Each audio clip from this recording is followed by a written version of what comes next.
안녕하십니까. 작은 시선들을 이어 큰 지성을 만들어가는 정준이의 논, 정준입니다. 지난주 이 시간에 나라 살림에 관한 이야기를 하면서 경제라는 단어의 어원에 대해서 언급한 적이 있었죠. 사람들을 구제하는 경륜이라는 거시적이고 가치가 담긴 그런 접근도 있었고요. 하루하루 먹고 사는 문제라는 미시적이고 실용적인 그런 접근법도 있었습니다. 둘 다 나름 맞는 말이고 또 의미도 있어서 이 모두를 아우르는 경제관념이 우리 모두를 움직여주면 좋겠죠. 하지만 지금 현실에서 경제라는 건 사실상 돈을 벌기 위해 벌이는 냉정한 경쟁에 가깝고 그런 목적 대비 성과라는 효율의 관점이 지배하고 있기도 합니다. 그러다 보니 모든 걸 돈으로 살 수 있다는 생각이 점점 더 강해지고 따라서 다른 어떤 것보다 돈이 우선이고 또 최고라는 태도가 자리 잡았죠. 이런 현실을 부인하는 건 구름 잡는 이상이거나 위험한 이념이거나 남을 속이는 위선에 불과하다고 치부하기까지도 합니다. 복지국가를 허문 신자유주의적 보수 세력이 한때 이것을 당당히 내세웠고요. 지금은 우리나라를 포함한 전 세계를 다시금 휘젓고 있는 신우파의 사상이 되고 있기도 합니다. 하지만 우리 모두가 다 이런 욕망만 가지고 있고 그걸 또 정당화하는 건 아니죠. 높은 보수를 주는 안정적 일자리를 바라고 좋은 입지에 쾌적한 거주 환경을 지닌 집에 살고 싶고 또 노후를 평안하게 보장해줄 연금과 미미한 노동소득을 뒷받침해줄 약간의 투자소득을 바라는 마음 정도는 어쩌면 자연스럽고 또 불가피한 경제적 지향일 겁니다. 그래서 욕망을 가졌다고 탓하는 게 아니라 그런 욕망의 건전한 실현 방법을 말하는 게 옳을 것 같은데요. 그래서 제 눈에는 지금 물가와 부동산 가격을 안정시키겠다고 말하는 또 주식시장을 활성화시켜서 자본소득의 불평등을 개선해 보겠다고 하는 그리고 인공지능 산업과 같은 미래 먹거리를 만들어 보겠다고 말하는 대통령의 비교적 명확한 목표에 기대감을 품기 시작한 서민들이 있는 게 보입니다. 하지만 이들은 늘 불안불안하고요. 또 언제든 마음을 거둘 수도 있는 사람들이기도 하죠. 이쯤에서 잠시 멈추어 생각하게 됩니다. 어차피 남은 배고라도 내 곶감만 풍족하게 된다는 사람들도 있습니다. 어떤 가치를 희생시키더라도 돈만 쫓겠다는 치들도 있죠. 미래 세대의 희망을 박살내더라도 내 아파트값만 소중한 사람들 엄연히 있습니다. 하지만 그래도 대다수는 남들과 함께 적당히 잘 살고 싶을 거라고 믿습니다.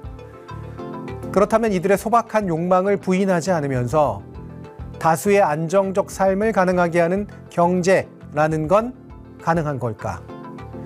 만약에 불가능하거나 그렇게 쉬운 일이 아니라면 그건 왜일까? 또 만약 가능하다면 어떻게 해서 그걸 이룰 수 있는 걸까? 또 나는 개인으로서 현명해야 하는 걸까? 아니면 집단으로서 바람직한 선택을 해야 하는 걸까? 초대석으로 꾸며지는 오늘 정준이의 논의 주제는 바로 그런 다수의 삶과 행복을 위한 경제에 관한 겁니다. 정준이의 논 44번째 이야기 지금 시작합니다.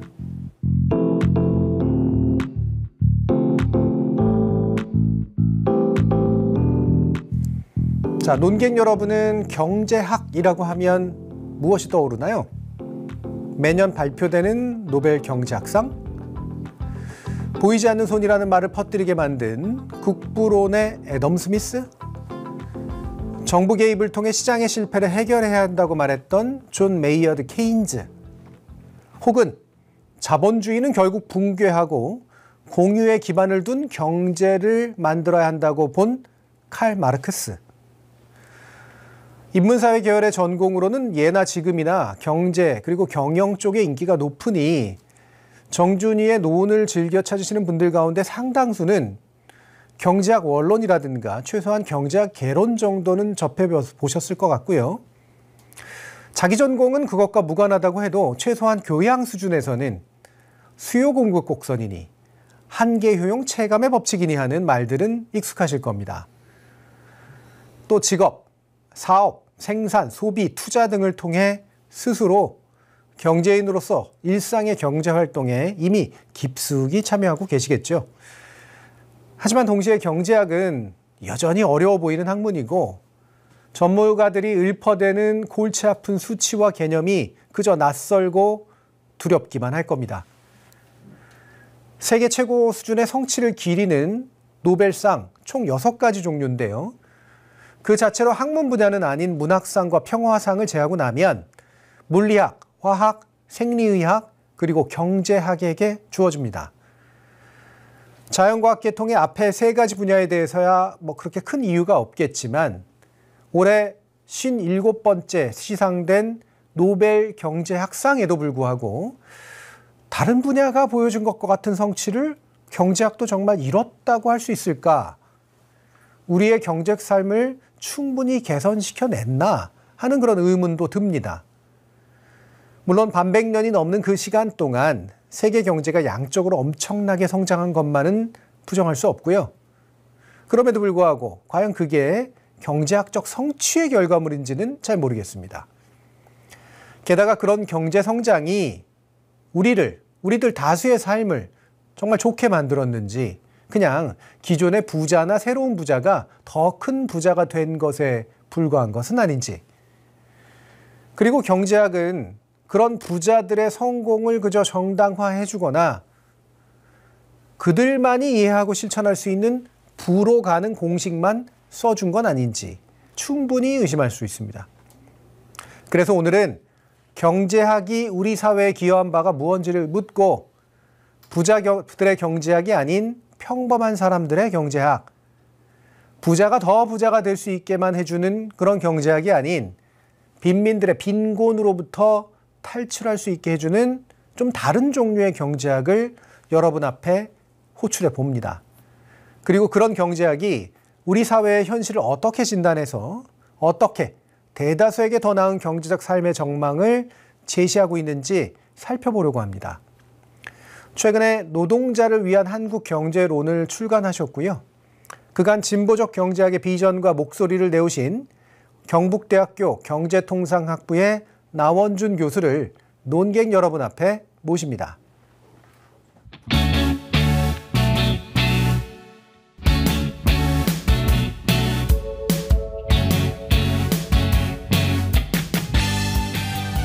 네, 오늘 나원준 교수님 모셨는데요. 대구에서 오셨어요.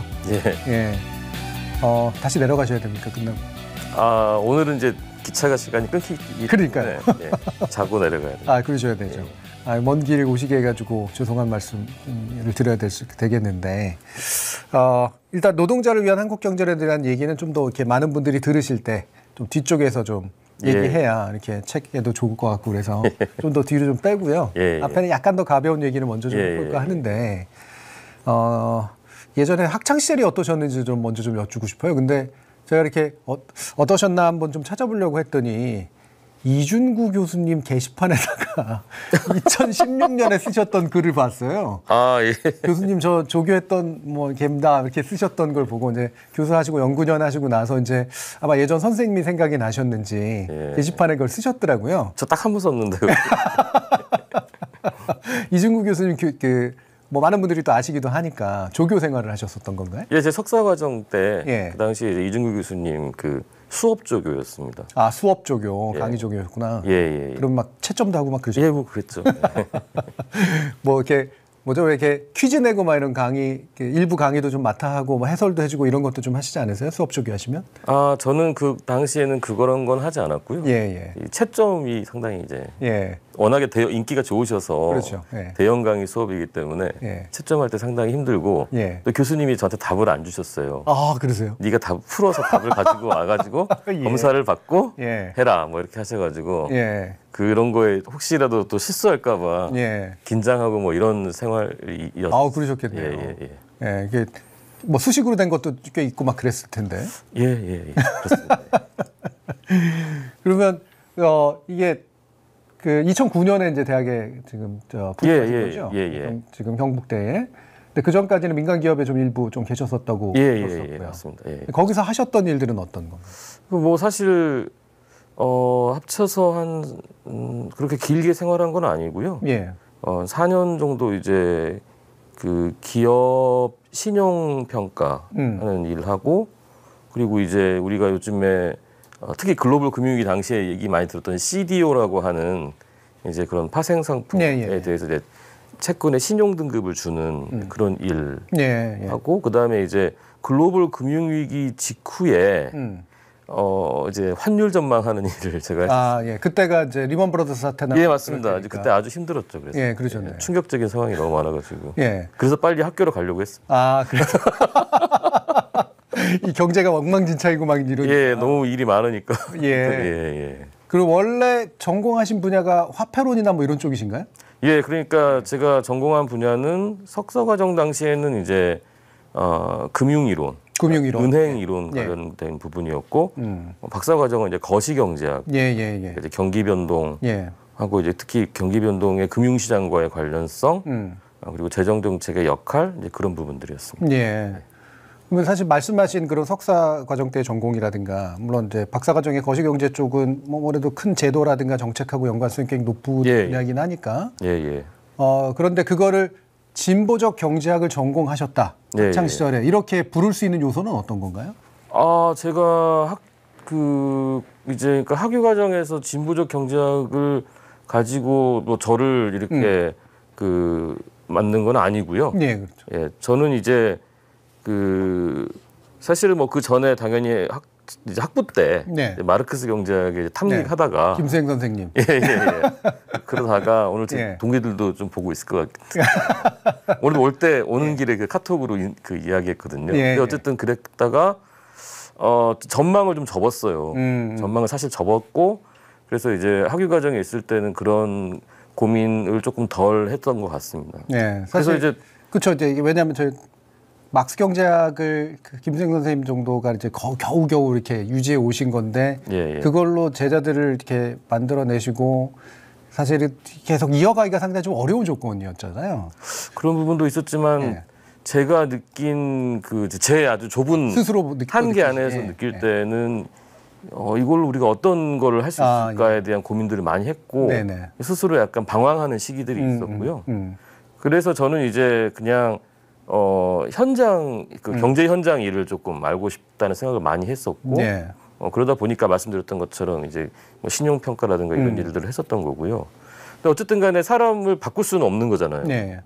시간이 가면서 다시 이제 경제학 전공을 이제 이론 경제학을 공부를 하면서 어느 순간 제가 제 친한 선배한테 그런 말씀을 드린 적이 있어요. 그러니까 제가 굉장히 이 생각과 그리고 그러니까 저의 사상과 저의 이론이 너무 모순된다. 안 맞는다.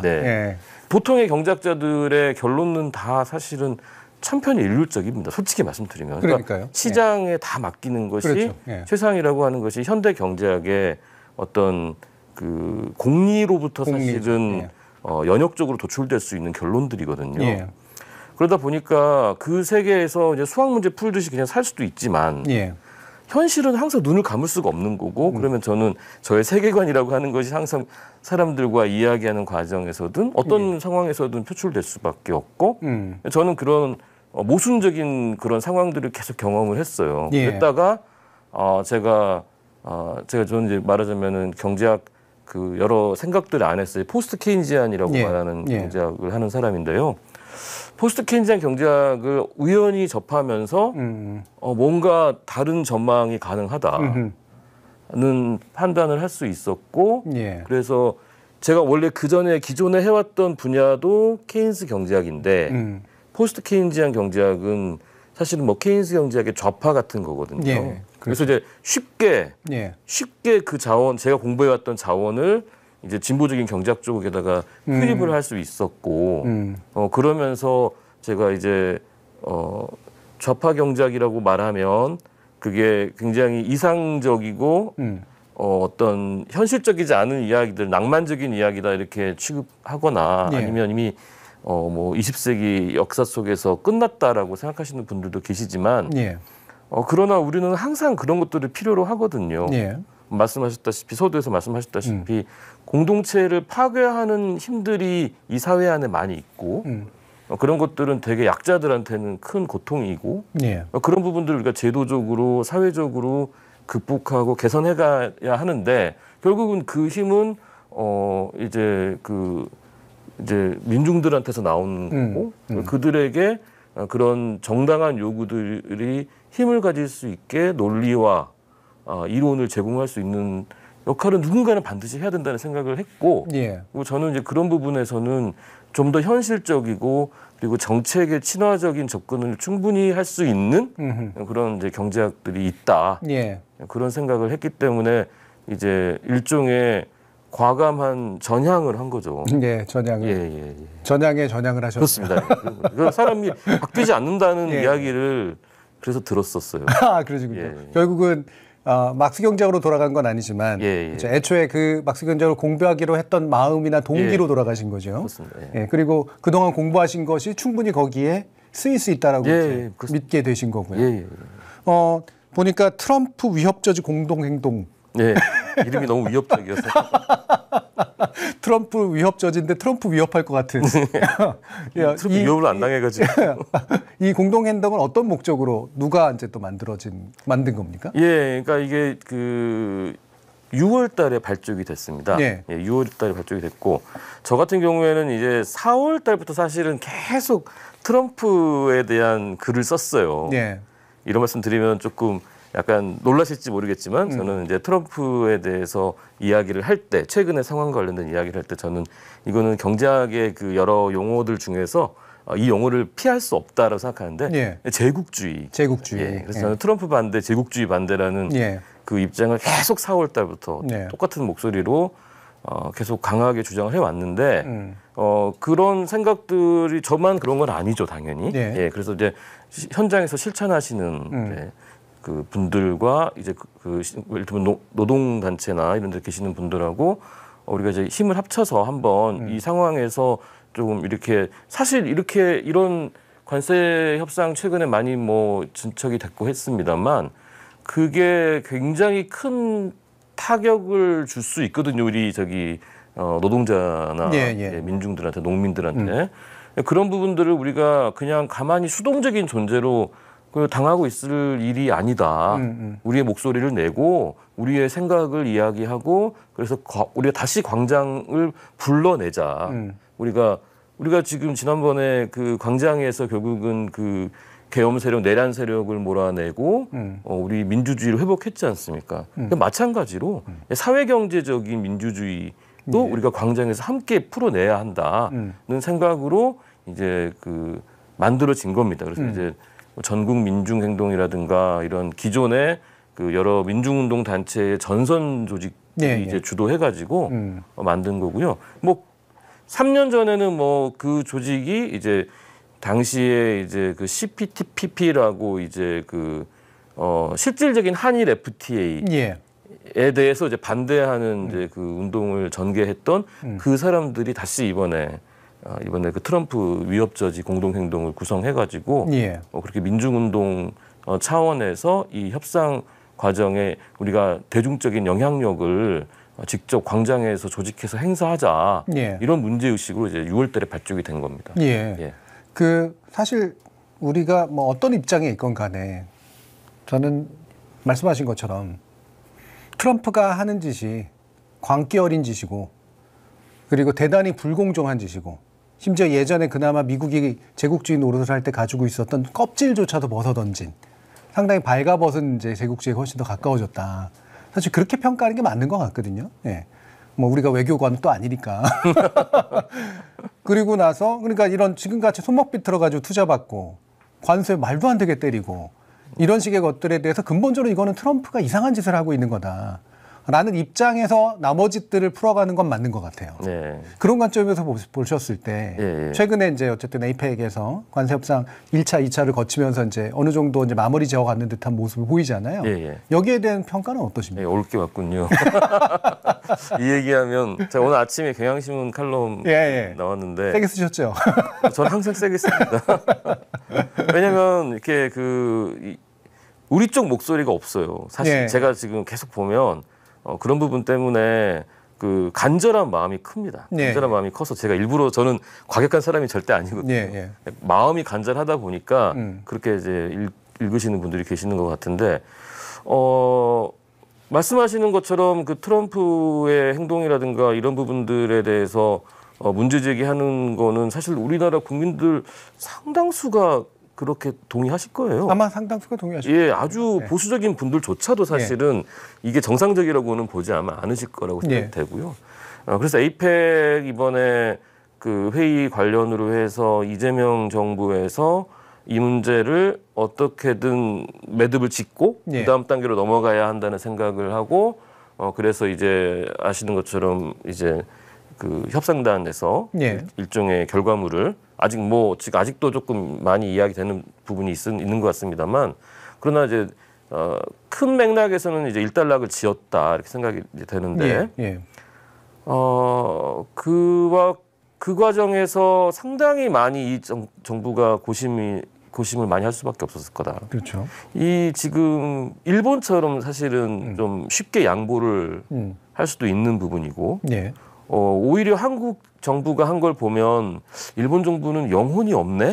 라는 생각이 저는 들었을 정도였거든요. 우리는 좀 더 버틴 거죠. 그러니까. 그렇죠. 최대한 인지는 모르겠습니다. 그러니까 정말 열정적으로 버텼다 하는 저도 높은 점수를 드리고 싶고 정부가 관련해가지고 국민들 앞에 그래도 뭔가 이렇게 자기가 이제 자신 있게 말할 수 있는 부분들을 만들기 위해서 상당히 노력하셨다. 그리고 그래서 누가 보더라도 일본이라든가 특히 그렇게 자꾸 비교를 하게 됩니다만은 그 국가의 자존심을 아주 망가뜨리지 않으려고 많이 노력을 하셨다는 그런 생각은 저도 합니다. 다만 이제 아쉬움은 좀 많이 있는 게 또 있어서 그래서 저희들은 이제 저희가 뭐 이 관세와 관련된 투쟁을 이제 하는 과정에서 저희가 비판하는 거는 사실은 이재명 정권을 비판을 하려고 이걸 하는 건 아니고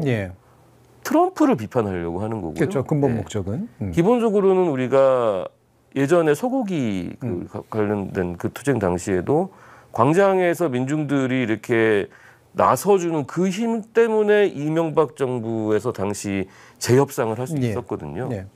저희들은 이제 그런 이제 그 생각으로 실천적인 움직임을 만들어서 우리가 이렇게 하는 게 오히려 제4기 민주정부의 성공을 위해서도 좋은 거다. 우리는 지금 민주당이 하는 것에 대해서 비판하고 문제가 많다.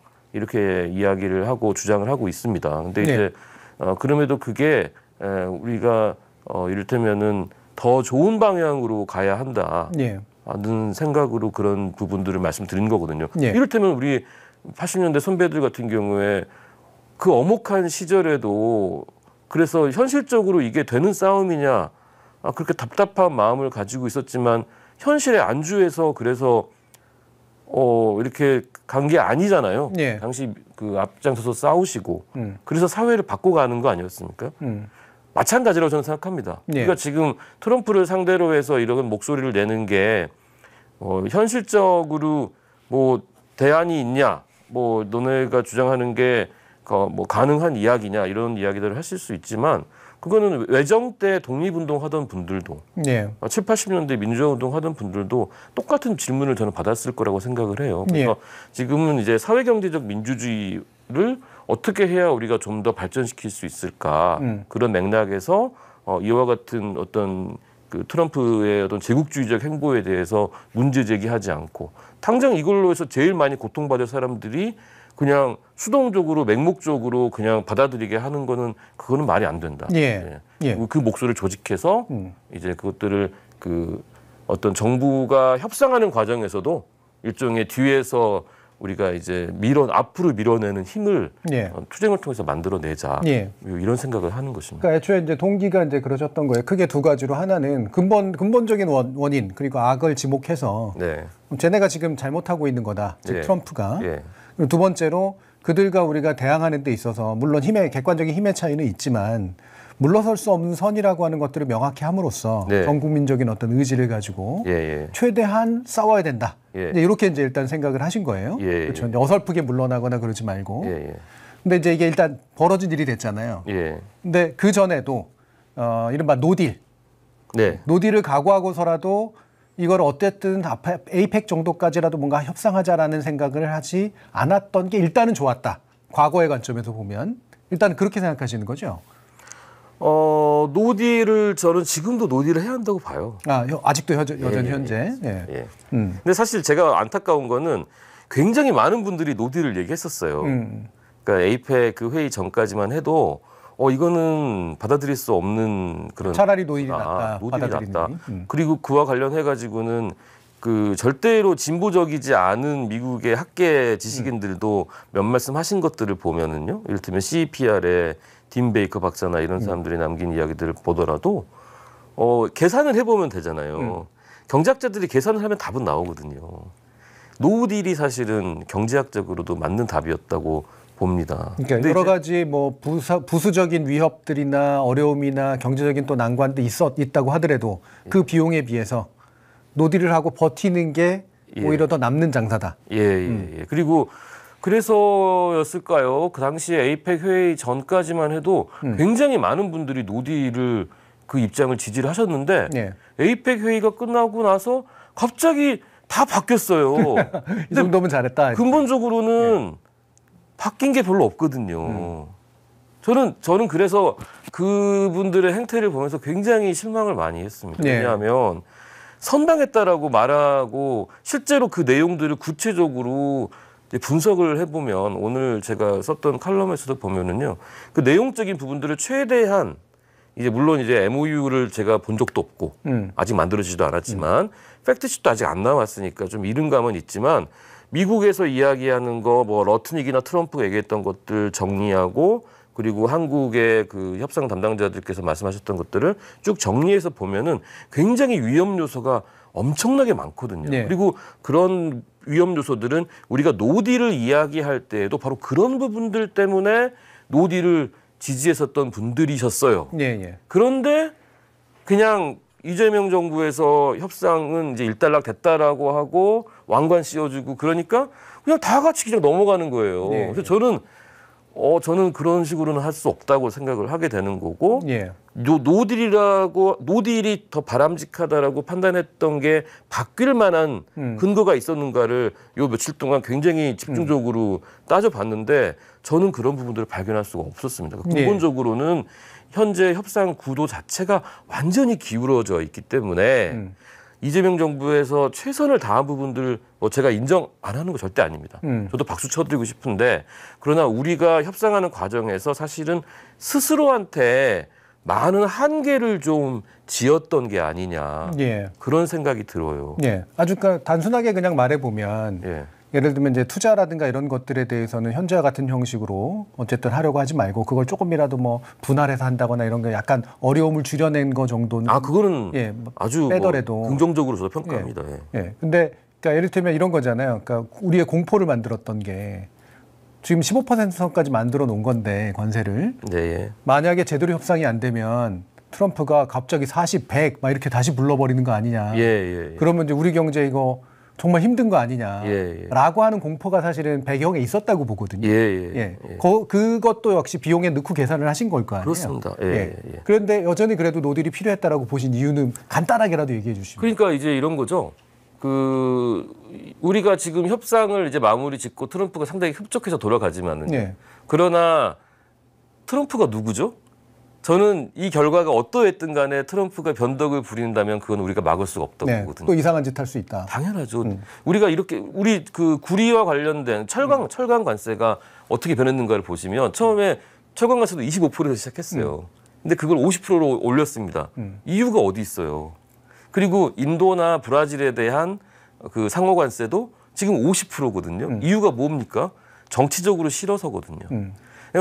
제가 드리고 싶은 말씀은 뭐냐면 우리가 노딜을 하더라도 노딜을 그냥 선언을 하자는 게 아니고 협상을 마무리 짓지 말고 이재명 대통령은 굉장히 능숙한 그런 부분을 저는 씨름을 잘하실 것 같아요. 몸은 약간 왜소해 보이시지만 무슨 말씀이냐면 이제 그 말과 생각의 근육이 있으신 분이기 때문에 저는 트럼프 미국 행정부를 상대로 해서 이를테면은 이재명 대통령 같은 분이 아니면 아마 더 힘들었을 거라고 생각이 되고 그러나 우리가 이런 식으로 협상에 도장을 찍어주면은 안 되고 왜냐하면 지금 우리가 눈앞에 보이는 게요. 미국은 지금 둘로 쪼개져 있습니다. 그리고 지금 미국이 현재 관세 정책 기조를 유지해갈 수 있을 것과 관련된 불확실성이 있어요. 그런데 우리가 MOU에다가 도장 딱 찍어서 향후에 이제 아주 구체적인 숫자들이 들어간 MOU입니다. 그러면은요 미국 정권이 바뀌더라도 그 물러설 수가 없게 돼요. 그대로 해야 돼요. 우리가 만약에 이번에 그냥 다 도장을 찍어주면요 이걸 그대로 다 해야 되거든요. 정권이 바뀐다고 해서 안 할 수 있거나 그렇게 안 되는 거고요. 미국에서 우리가 재협상을 요구하더라도 미국 입장에서 왜 손해볼 걸 하겠습니까? 그렇기 때문에 굉장히 너무나 큰 결정이라는 겁니다. 그러면 최대한 미루면서 트럼프의 정책 기조가 바뀔 수 있는 가능성 이런 부분들을 같이 고려했어야 했다는 생각이 드는 거죠. 실제 계산을 해본 결과는 그렇습니다. 뭐냐면 지금 25%를 15%로 내리는 게 사실 무슨 얘기냐면요. 자동차 관세 얘기입니다. 그렇죠. 무슨 말이냐면 이렇게 관세를 내려서 누가 좋은지 아세요? 현대차 자본이 좋은 겁니다. 현대차 노동자들이 좋을 것 같으세요? 제가 볼 때는 그렇지 않습니다. 왜냐하면 현대차는 지금 이미 그 북미로 수출할 거는요. 앞으로 몇 년 내에 이미 북미에서 생산할 계획을 다 만들어 놨고요. 그래서 트럼프가 당선되자마자 우리 정의선 회장님 달려가서 축하하면서 투자 약속 먼저 한 거 아니겠습니까? 그러니까 우리가 관세를 15%로 가던 25%로 가던 현대차가 미국으로 생산 기지를 옮겨가는 계획은 변화가 없어요. 우리나라 자동차 산업 생태계에 주는 영향은 그런 의미에서는 근본적으로 달라지는 건 아닙니다. 다만 당연히 이제 25% 관세 하에서는 협력사들이라든가 굉장히 부담이 크죠.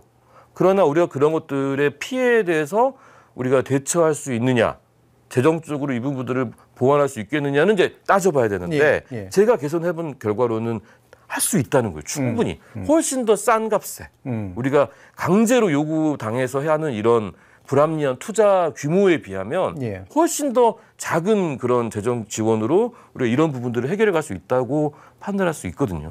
실제로 그 딘 베이커 박사가 계산한 것도 그렇고 제가 따로 계산해 본 것도 연간 17조 원 정도의 GDP 손실을 우리가 예상할 수 있거든요. 근데 지금 17조하고 지금 우리가 이야기하는 건 3,500조. 알겠습니다. 이게 사실은 되게 중요한 얘기라 지금은 약간 좀 안 얘기가 되고 있어서 이 얘기를 저는 하는 건 필요하다라고 생각을 하거든요. 그리고 그러니까 예를 들면 말씀하신 것처럼 애초에 기울어진 협상이라 그쪽에서 쓰는 카드는 관세에 올리는 카드고 우리한테 안 좋은 카드죠. 이쪽에서 받고 싶어하는 그래서 우리로부터 우리 카드를 내밀라고 하는 건 이제 그쪽에 투자해달라는 거고. 근데 이거를 만약에 사인을 해버리면 투자는 앞으로 계속해서 나가게 될 텐데 그쪽으로 돈이 나갈 텐데 관세라는 카드는 지들 마음대로 언제든 바꿀 수 있는 거라. 그래서 애초에 되도록이면 뭔가를 확정하지 않는 것이 좋다.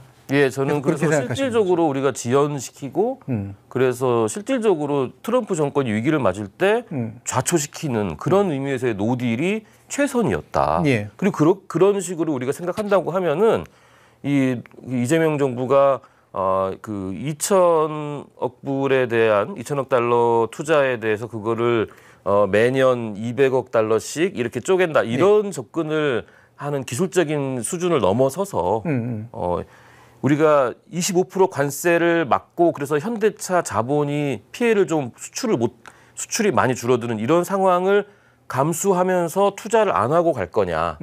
투자를 안 하는 대신 필요한 그 협력업체라든가 이런 쪽에 지원하고 노동자들 고용 유지 쪽에 이 재정을 투입할 건가? 아니면 15% 관세를 받고 그래서 현대차 자본하고 우리 조선업의 대자본들을 위한 그런 이윤 기회를 만들어 주고 그러면서 우리는 3,500억 불 이렇게 미국에다가 투자를 하는 그런 약속을 해줄 거냐. 그 두 개의 안 중에 뭐가 더 바람직하냐를 가지고 사회적인 합의를 이끌어냈어야 했다. 그런데 제가 볼 때는 그러니까 우리 트럼프 위협 저지 공동행동에서는 그 두 가지 안을 놓고 이야기를 해야 한다는 주장을 해왔는데 정부가 저희들이 볼 때 정부는 이미 그 15% 관세를 위해 현대차를 제가 볼 때는 현대차 자본을 위해서 15% 관세로 가는 걸로 정하고 그 안에서 우리는 어쨌든 간에 그러면 3,500억 불이라는 투자를 미국을 위해서 맞춰줘야 한다. 저는 거기에 그 스스로를 한계 지은 게 아니냐. 예. 그래서 25% 관세를 그냥 맞는 그 대안에 대한 검토를 정부가 이야기한 적을 저는 본 적이 없습니다. 예, 알겠습니다. 이거 말고도 사실은 그래서 어떤 것들을 앞으로 조금이라도 그러니까 뭐 되도록이면 지연하는 것도 필요하지만 하게 되더라도 위험 요인들을 어떻게 줄여갈 건가 사실 이 얘기도 사실 필요하긴 한데 예. 오늘 그 얘기를 다 할 수는 없어가지고 예. 일단 그래도 중요한 어떤 나름의 우려나 반론 이런 것들을 저는 제시해 주셨다고 보고요. 예. 약간 이제 옆으로 좀 이동을 해서 원래는 이재명 정부가 이재명의 브랜드가 이제 기본소득 정책이잖아요. 기본소득 정책이라는 방향에 대해서 가지고 계신 경제적 신념과 학문적인 통찰로 동의하십니까? 그렇지 않으십니까? 너무 어려운 질문인데요. 왜냐하면 저는 제 동료 주위 연구자들 중에 기본소득을 지지하시는 분들도 있고 반대하시는 분도 있고 한데 제가 볼 때는 기본소득을 만들어낼 수 있는 재원도 중요하지만요. 사실은 한국 사회의 그 역량이 필요하다고 보거든요. 무슨 말씀이냐면 어쨌든 간에 우리가 김대중 정부가 들어서면서 처음으로 말하자면 좀 복지국가 같은 것에 첫 발을 뗐어요. 그렇죠. 그 전까지는 정말로 아무것도 없었습니다. 신자유주의도 물론 김대중 정부 때 본격화되긴 했지만 복지도 같이 시작됐거든요. 그런데 그렇게 우리나라에서 복지국가가 조금씩 강화되어 왔습니다. 근데 그 강화되는 과정은 사실은 이게 그냥 주어진 게 아니었고요. 계속해서 민주화운동, 노동운동 그렇죠. 그런 사회 세력의 균형의 변화를 우리가 만들어온 측면들이 있거든요. 기본소득도 마찬가지로 그와 같은 맥락에서 저는 봐야 한다고 보고요. 그래서 기본소득이 어떤 그 진보적인 지향으로서 제출되고 논의되고 하는 걸 저는 적극 환영하는 거죠. 그러나 기본소득을 어떤 하나의 정책으로서 어떤 완결된 정책으로서 이제 우리가 이야기를 한다고 하면 기존에 우리가 그 대중적인 그런 운동과 어떤 그 민주정치의 발전 과정 속에서 강화시켜 온 우리의 복지국가와 관련된 우리의 운동. 그것과 어떻게든 접목이 되어야 한다고 봐요. 이걸 대체하는 이런 식이면 저는 안 된다고 보고요. 사실 원래 보수적 기본소득론은 그걸 대체하는 거잖아요. 맞습니다. 그렇죠? 복지를 다 없애고 그냥 하나로 돌리자는 거니까. 제가 지금 그 말씀 드리려고 했거든요. 그래서 이제 뭐 시장 원리주의자들도 기본소득을 주장하시지 않습니까? 그렇죠. 근데 이제 제가 말씀드리는 기본소득은 기존의 우리 그 진보적인 복지국가 운동과 함께 갈 수 있는 그래서 정책적으로도 기존의 복지국가를 약화시키는 방향이 아니라 강화시키는 방향. 이를테면 현재 그 뭐 기익노동이라든가 이런 그 우리가 비정형 노동 불안정한 아주 노동. 그 다양한 그 고용 형태로 등장하고 있고 이런 것들을 기존의 복지제도로 보완하기가 어렵다는 점을 감안을 하면서 그런 이제 그 어떤 제도의 공백을 기본소득 아이디어를 활용해서 메워가는 부분. 저는 전체적인 복지제도의 그림 속에 기본소득적인 요소를 가진 부분들을 이렇게 필요한 부분에 그 결합시켜서 우리의 복지국가를 같이 발전시키는 방향으로 가야 한다고 생각이 되고요. 일상적으로 이렇게 그냥 기본소득 같은 아이디어에 기초해서 민생지원금을 계속 이렇게 주기적으로 준다. 저는 그렇게 하는 것보다는 왜 한국 사회가 현재 소비가 잘 안 되고 있는가에 대한 원인을 좀 규명해서 그 문제부터 우리가 해결해가는 노력이 오히려 더 바람직하지 않을까 그런 생각을 합니다. 그러니까 약간의 이제 먼발의 오줌 누기식으로 나쁘게 말하면 그렇게 찔끔찔끔 이렇게 하는 것보다 애초에 소비 자체가 요거 주면 잠깐 오르긴 하지만 다시 꺼질 테니 이 소비가 왜 이렇게 경색되어 있는가라는 근본 원인을 밝혀서 그걸 같이 끌어올리는 문제의식에서 기본소득론을 결합시키는 게 필요할 것 같다. 물론 이제 아주 경제 상황이 좋지 않을 때 민생지원금이라고 하는 것이 가질 수 있는 효과 같은 거에 대해서 제가 부정하지 않습니다. 저는 찬성하고요. 근데 그러나 이제 그게 아주 그 반복적으로 제도화될 문제는 아니지 않냐. 그렇죠. 그런 생각합니다. 뭐 충분히 아마 그 부분에 대해서 고민을 하실 거라고 이제 믿고요. 더 나아가서 사실 기본소득 정책을 원래 브랜드로 내세웠지만 집권 이후로는 일부러라도 좀 언급을 좀 안 하는 느낌이에요. 그게 당장의 어떤 구현이 어려운 면도 좀 있다라고 보는 것도 같고. 그 또 한 가지 면이 이제 사실은 그 AI를 통한 물론 신성장 동력이라든가 이런 것들을 이제 고민하는 모습들로 나오지만 예를 들면 이재명표 경제 정책은 무엇일까? 경제적 구상은 어떤 걸까? 어떤 경제 체제로 어떤 경제적인 것들을 지향하는 걸까? 이 부분은 아직은 정돈된 형태로 나온 것 같지는 않거든요. 그러니까 저도 그렇게 봅니다. 그러니까 제가 이제 궁금한 게 그런 거예요. 물론 지금 현안이 워낙에 복잡한 게 많고 내란 세력 청산 과제도 너무 복잡하고 사법개혁이라든가 너무 과제가 많고 트럼프라는 또 폭탄이 터지는 바람에 아마 뭐 대통령실이 정신이 아마 없을 거라 생각이 듭니다. 그렇지만 분명히 준비할 수 있는 시간들은 있었거든요. 충분히 있었던 걸로 보이고, 근데 지금 이번에 내년도 예산안 같은 경우에도 보면은 딱 한 글자로 표현할 수 있을 한 단어로 표현할 수 있을 것 같아요. 점증주의. 점증주의. 점자 늘려러 간다. 그러니까 이제 아주 그 미세 조정하는 수준에서 물론 이제 그 윤석열 정권 때 있었던 그 재정 운용의 방향을 바꿔간다는 그런 이제 기조를 던진 거는 저는 지지하는데, 그러나 실제 그 예산안에 반영된 내용들을 봤을 때에는 조금씩 이렇게 늘려가고 뭐 이런 어떤 이제 그런 것밖에는 잘 안 보이더라고요. 뭐 대통령은 아동수당 말씀도 하셨지만 아동수당도 아주 점증주의적인 접근을 하시고 이를테면 그런 부분들이어서 이재명 정부가 대체 뭘 하려고 하는가에 대한 청사진을 아직 저는 못 본 것 같은데, 이제 그 언뜻 이야기하는 어떤 그 하는 게 이를테면 이제 뭐 순환하는 뭐 이런 뭐 예전에 소득주도 성장은 이제 아래에서 위로 분수처럼 올라가고 그다음에 기존의 보수 정권들은 낙수 효과를 강조했다면 그 둘이 같이 순환하는 위에서도 내리고 밑에서도 올리고 그림을 이제 이야기를 하시던 것 같은데 너무 추상적이고 방향성을 제시하는 건 아니라고 보이거든요.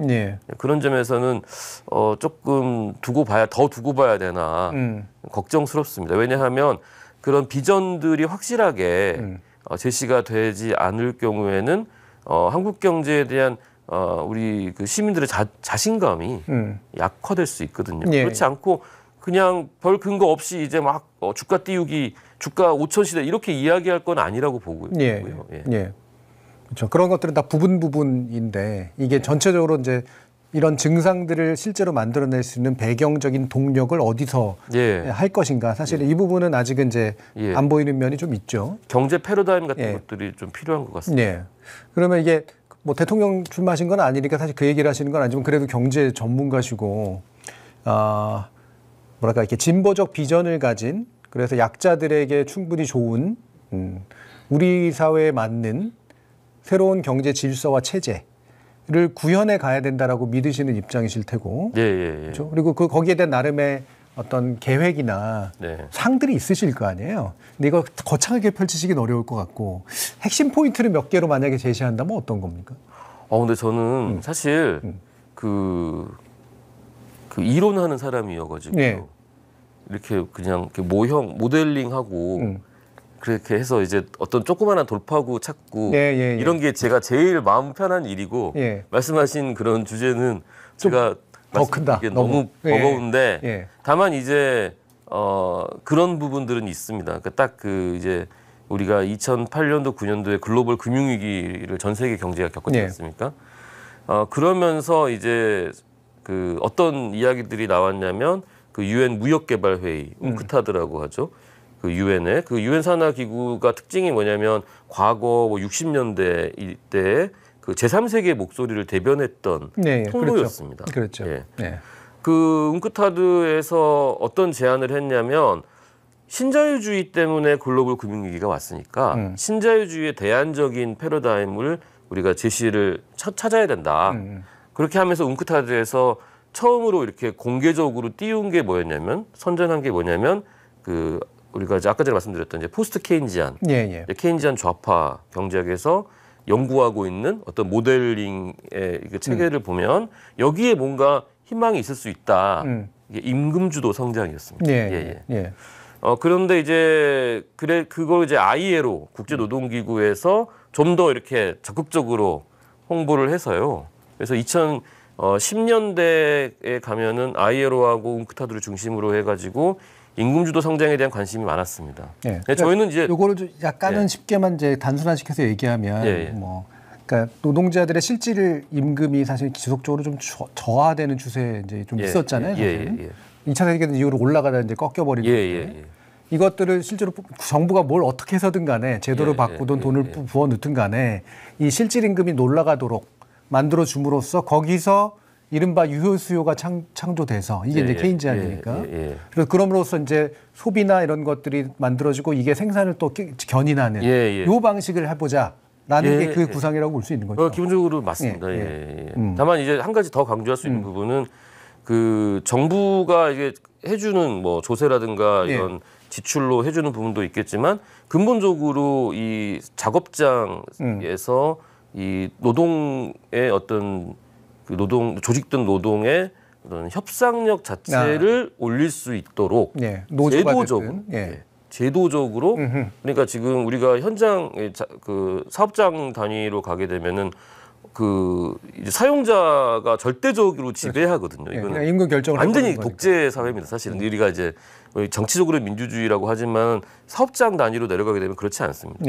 그래서 사업장 단위에서 노동자들 현장 그 노동자들에게 권력을 주는 그래서 제도를 많이 바꿔야 된다고 생각하는 거죠. 그래서 현장에서 노동자들이 이제 조직을 하고 그래서 임금을 끌어올릴 수 있게 근본적으로 우리는 이제 그 노동과 자본의 어떤 기능적 소득 분배부터 바꿔야 한다. 그렇지 않고 정부가 세금 걷어서 재분배만 해가지고 이게 안 되더라. 기본적으로 너무 이 사용자들, 대기업, 대자본의 권력이 강하니까 이거를 사회적으로 통제해야 한다. 그런 문제 의식이 이제 같이 들어가 있거든요. 그러니까 옛날식으로 보면은 이제 왜 지금으로 치면 우리로 치면 민주노총이나 노총 같은 그런 데나 아니면 산업별 노조나 이런 데가 그 업계의 임금을 결정하는데 크게 영향을 줬듯이 또는 개별 사업장 안에 뭐 노동이사가 들어가고 뭐 어쨌든 임금에 관련된 의사결정을 하는 데서 노동 측의 목소리가 당연히 반영되도록 만드는 구조. 요게 이제 필요하다. 그래서 그런 구조들을 강화시켰을 때 경제적으로 어떤 효과가 있을 것인가에 대해서 저희들은 이제 이론적으로 모델링 연구를 하고 데이터로 실증 분석을 하고 그런 것들을 쭉 해왔어요. 근데 물론 우리 그 문재인 정부에서 그걸 소득주도 성장이라는 이름으로 약간 그 썼긴 썼는데 이제 근데 제가 볼 때 약간 이미지를 좀 왜냐면 저희 연구자들 입장에서는 우리가 아직 이거다라고 말을 내놓을 게 없는데 우리 계속 지금도 저는 이 관련된 논문을 이제 이번 주 금요일에 또 발표하거든요. 이런 조건에서 어떻게 어떤 조건에서 임금주도 성장이 가능한가에 대한 연구는 계속 진행되고 있거든요. 근데 그런 부분들을 이제 정책으로 풀 때 그러니까 이게 이론하고 현실하고 굉장히 다르고 이론 책상에 앉아가지고 수학 문제 푸는 거랑은 제도는 너무 디테일이 중요하고 다르지 않습니까? 너무 섣부르게 이 이미지를 소비를 해버려서 가지고 지금은 이제 2022년도였나요? 그때 이제 민주당 강령에서 소득주도 성장을 삭제했거든요.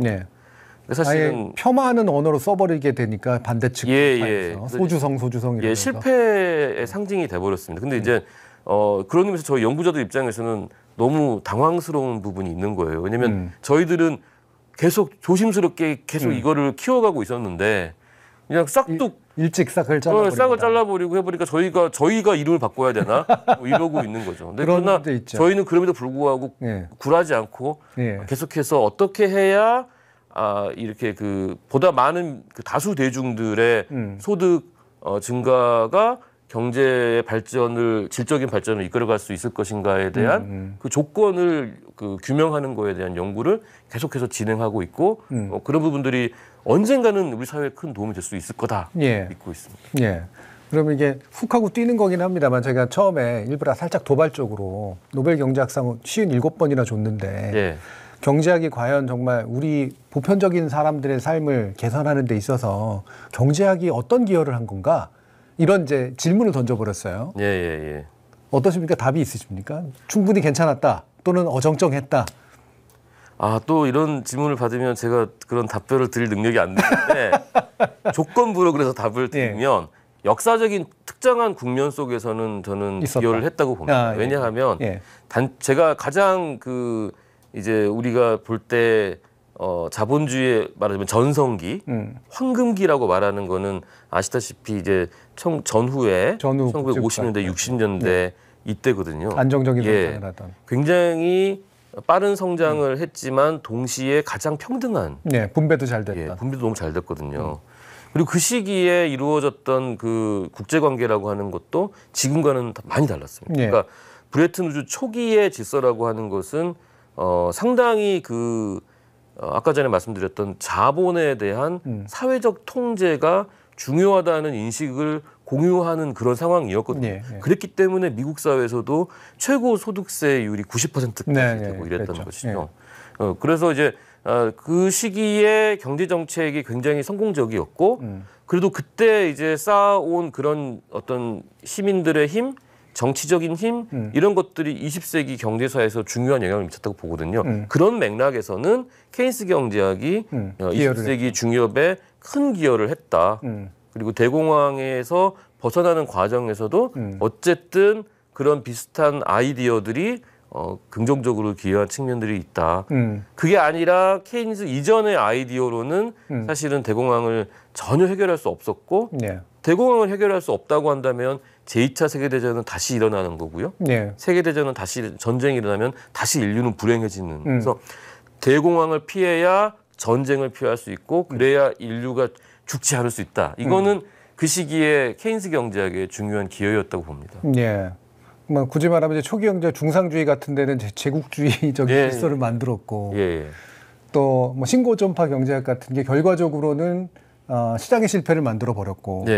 근데 그거를 케인즈 경제학이 그래도 비교적 한 30-40년 정도 지속된 안정적 경제 체제를 만드는 데는 그래도 국면적으로 했었다. 맞습니다. 다만 똑같은 수단을 지금은 쓸 수 없으니. 그래서 이제 특정한 역사적 조건 하에서 그게 가능했던 그 부분이 있었고 그 당시에는 어쨌든 기여를 크게 했다고 보는 것이죠. 그 포스트 케인지언으로 이제 뭔가를 또 이제 다시 한번 기여를 해보고 싶으신 거고. 그렇습니다. 알겠습니다. 그래서 이 책 얘기를 좀 해야 되는데 이제 이게 노동자를 위한 한국 경제론 이러면 그냥 노동 경제학인가 이렇게 생각될 수도 있는데 그건 아닌 것 같아요. 아니죠. 목차를 보니까. 저한테 많은 분들이 하시는 말씀이 진보적인이라고 하니까 그러면 노동 경제학을 하시겠네 하시더라고요. 근데 사실 대학에서 노동 경제학을 어떻게 수업이 이루어지고 이제 보시면 깜짝 놀라실 거예요. 노동 경제학은 경제학 전체 분야에서도 가장 시장 원리주의에 가까운 경제. 실제로는 그렇죠. 그러니까 이제 과거에 이제 마르크스 경제학 하시던 분들이 과거에 노동 경제학 수업을 했던 그런 부분들이 있어서 아마도 그런 이미지인 것 같은데요. 저는 노동 경제학은 물론 노동 경제 중요한 부분이기 때문에 공부를 계속 합니다. 뭐 대학 노동 경제학 대학원 교재 같은 것도 제가 항상 보는 자리에 꽂혀 있고요. 그렇긴 한데 노동 경제학 전공은 아니고 이 책 자체는 한국 경제론입니다. 한국 경제론이고 역사적으로 우리가 이제 한국 경제론 하면 아무래도 기원은 박정희에서 찾아야 될 것 같은데요. 현재 그렇죠. 근본 체제를 만든. 그래서 이제 박정희에 대한 이야기를 하면서 저는 테마를 박정희의 발전 국가론, 발전 국가론 자체는 아닐 수 있고 박정희 스타일의 발전 국가론과 그리고 거기에 저항했던 빨치산 출신의 경제학자 박현채의 민족 경제론.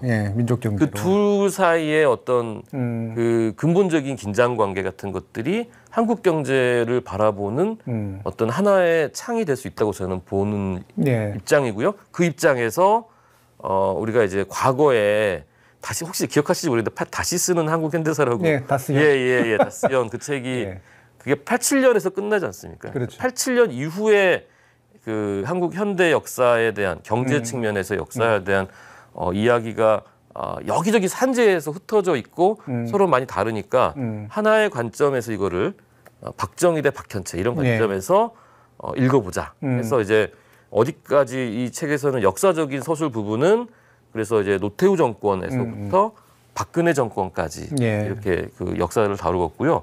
그다음에 이제 C줄이 있으면 날줄이 있어야 되지 않겠습니까? 그래서 이제 한국 경제 구조적인 특질과 관련해 가지고 한 4가지 정도 테마를 가지고 다뤘습니다. 그래서 하나는 이 종속의 문제. 종속. 예. 경제적 종속. 예. 두 번째 문제는 이제 한국 경제의 그 생산 체제, 특히 제조업 중심으로. 제조업. 예. 그리고 복지 국가. 그리고 마지막으로는 분단 체제. 그리고 이제 최종적인 마지막은 이제 87년 체제란 어떤 건가에 대한 것까지 해서 그런 이제 테마들로 해서 역사 이야기 그리고 이제 구조적인 특질 이야기 이렇게 해서 한국 경제의 그 과거와 오늘에 대한 이야기를 해보려고 했고요. 관점은 말씀드린 것처럼 박정희에 반대했던 박현채의 민족경제론 시기의 그 생각 그것들을 가지고 민중의 눈으로 읽어보자. 그래서 주된 고민들은 각 시기마다의 노동자 민중이 어떻게 정치적으로 진출해서 어떤 경제적인 변화를 만들어 왔고 그런 부분들이고요. 시기마다 사실 중요한 논쟁들이 많았습니다. 기억하시겠습니다만 FTA, 한미 FTA 논쟁도 있었고 경제민주주의 예전에 장하준 교수님하고 그다음에 김상조 교수님 사이의 논쟁이라든가 이런 부분들도 이제 시기마다 제 시각에서 되게 굉장히 부족하고 부끄러운 시각이라서 좀 그렇긴 합니다만 그리고 이제 87년 체제란 존재했는가에 대한 논란도 한국 사회과학에서 중요했거든요. 뭐 노중기 교수님이라든가 조희연 교수님이라든가 뭐 이렇게 되면 이제 경제학의 범위에 국한하지 않고 좀 더 사회과학 전체 사회 구성체나 성격론이 되겠죠. 그런 이야기들인데 87년 체제가 있었냐 87년 체제는 없었고 97년 체제가 있는 거다.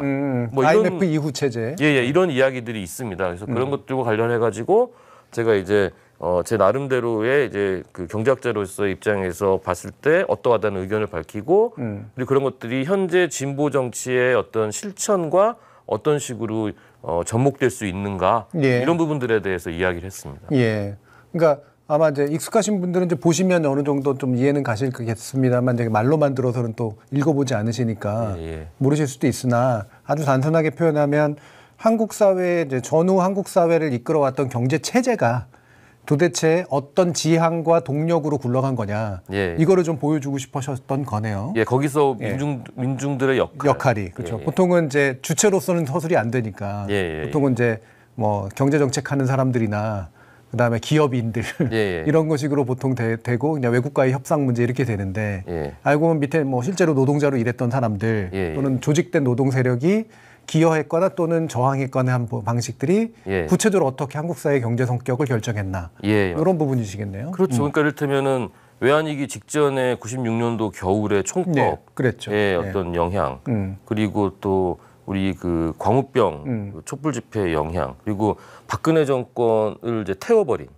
그 운동의 영향 뭐 이런 부분들 맨 마지막에 간략하게 12.3 계엄에 대한 것도 했습니다. 그래서 이게 근본적으로는 87년 체제라고 하는 게 가진 여러 가지 한계점, 약점 그러나 그것의 어떤 성과적인 측면들 그리고 그것과 관련된 민주당이라고 하는 사람들의 성격 뭐 이런 부분들을 종합적으로 보려고 했습니다.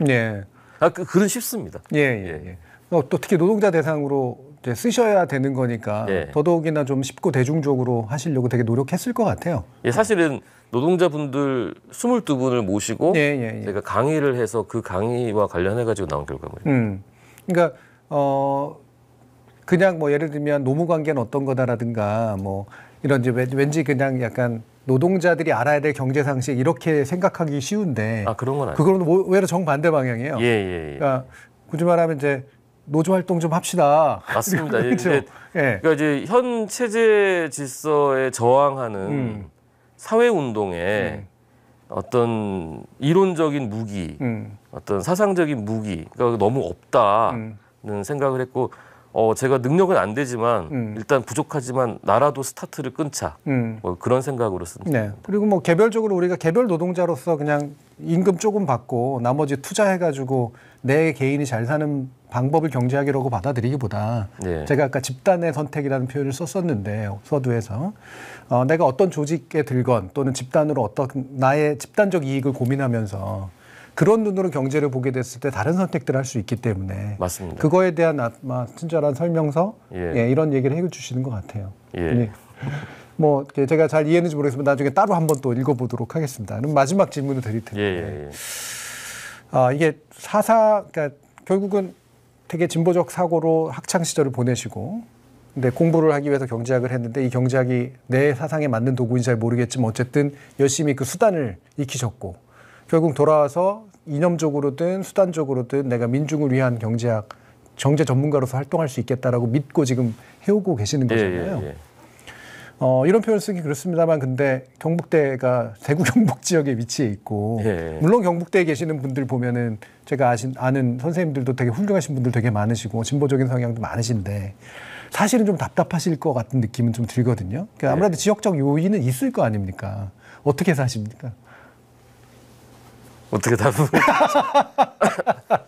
아니 저는 근데 사실 이렇게 교류를 사람들하고 별로 안 합니다. 그러니까 전 책상에 그냥 혼자서 이렇게 저기를 해야 되기 때문에 막 섞이면 이게 안 되거든요.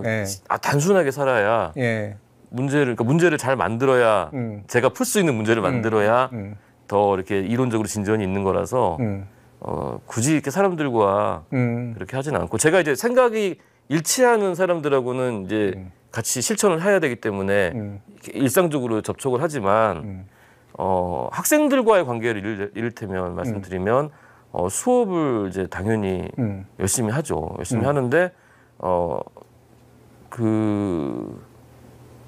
학생들이 가진 생각도 저 존중합니다. 그래서 굳이 이렇게 갈등을 만들 이유는 없으니까 이제 그리고 저는 학생들이 특히 이제 지방의 이제 우리 경북대 학생들 같은 경우에는 여러 가지 이제 그 경제적인 곤란을 겪는 학생들이 굉장히 많고, 그래서 더 잘 해줘야 한다고 생각을 하거든요. 그래서 크게 제가 지역 사회에서 이렇게 뭐 불편한 거는 별로 없습니다. 제가 스스로 그냥 혼자 있기 때문에. 그쪽에 공부하신 선생님들이 근무하시면서 하시는 말씀하고 거의 대부분 비슷하네요. 그런 거예요. 그냥 연구실하고 집 오고 간다. 학생들 열심히 가르친다. 이렇게 얘기하시고 필요할 때 이제 올라와서 학회 활동도 하고 또는 뭐 시위도 나가고 그런다. 이런 얘기를 하시는데 비슷하게 사시는 것 같네요. 맞습니다. 마지막으로 우리 농객 청취자들께 좀 아까 뭐 아마 이 책의 취지하고 사실 거의 비슷할 것 같은데 우리가 다 노동자로서의 삶을 사는 사람들이 대부분 아닙니까? 저 기본적으로. 지금의 이제 뭐 투자 중심의 분위기라든가 이런 거 다 필요하긴 합니다만 현실에 있어서는 우리의 경제적 위치를 자각하고 한국 사회의 경제를 좀 더 그래도 우리들을 위한 것으로 바꿔가는 데 있어서 이런 고민과 실천을 좀 하셨으면 좋겠다라고 만약에 조언을 주신다면 또는 제언을 주신다면 어떤 걸까요? 너무 어려운 질문들을 오늘 많이 주셔가지고 사실은 이제 사회적인 문제들에 대해서 저는 더 많은 관심을 가져주시면 좋겠고 한국 사람들이 워낙 정치에 관심이 많다고 하지만 그러나 더 많이 가져주시면 좋겠고 그리고 우리가 꼭 현재의 어떤 지금 그 양당 정치 구조에 어느 한쪽에 서야 한다 이런 생각보다는 지금 우리가 1번하고 2번 두 개의 선지라고 그러죠.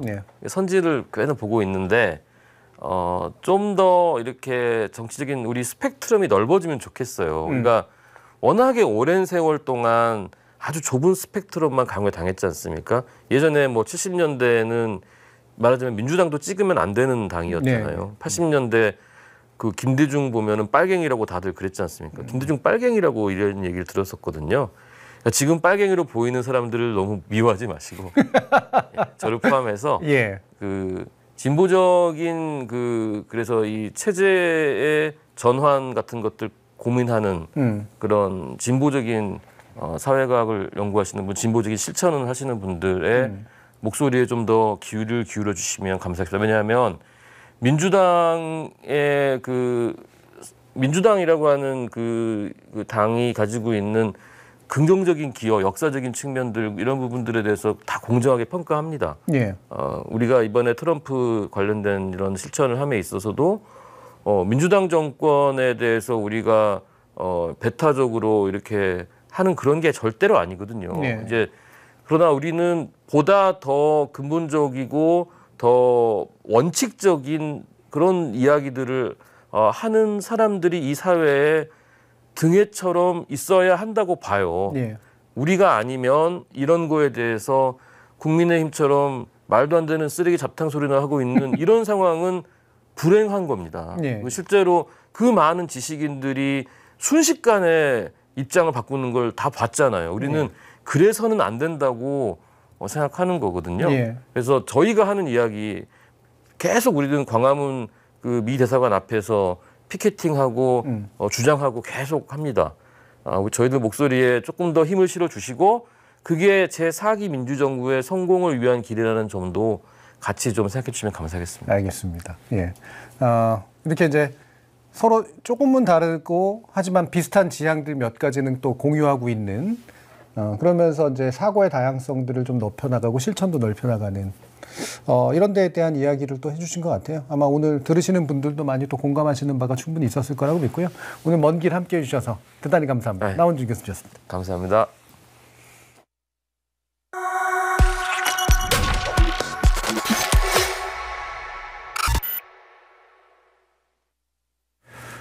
근대경제학의 창시자로 꼽히는 애덤 스미스는 이런 말을 한 적이 있습니다. 한 나라를 부유하게 만드는 건 반짝반짝거리는 금속을 긁어 모으는 바보짓이 아니라 자국민의 경제적 번영이다. 금부치, 은부치 같은 귀금속에 그냥 최고의 가치가 있다고 믿었었던 당대 과거 지배계층에게 한 말이었죠. 이른바 국부라는 건 그 나라 국민들의 부의 총합이기 때문에 그 개개인들의 경제적 성장을 돕는 게 필요하다는 시대적 해안이었던 셈입니다. 자, 그런데 20세기 초 미국의 진보주의 운동의 사상가였던 허버트 크롤리는 또 이런 말을 합니다. 결국 사람들은 자신들의 부유함에 의해 희생될 운명에 있다. 이들은 돈을 자신들의 삶에 맞추는 게 아니라 자신들의 삶과 습관을 돈에 적응시킨다. 부가 이들의 생각을 지배하고 인위적인 필요를 창출하며 스스로와 바깥 세계 사이에 장막을 쳐버리기 때문이다. 자본주의 시장 질서의 모순이 극에 달하던 때에 무엇을 위한 부이고 무엇을 위한 경제활동인가에 대해서 진지하게 다시 물었던 셈이죠. 그로부터 약 100년 뒤 21세기의 첫 노벨 경제학상 수상자로서 세계화로 인한 불평등의 배후를 캐왔던 조지프 스티글리츠는 경제적 발전 혹은 개발이란 게 무언지 생각해보게 하는 말을 던졌습니다. 발전 또는 개발이란 단순히 경제를 바꾸는 게 아니라 사람들의 삶을 바꾸어내는 것에 관련되어 있다. 정준이의 논 44번째 이야기는 여기까지입니다. 오늘 꾸실 꿈이 위로가 되고 내일 맞을 아침이 용기를 주길 바랍니다.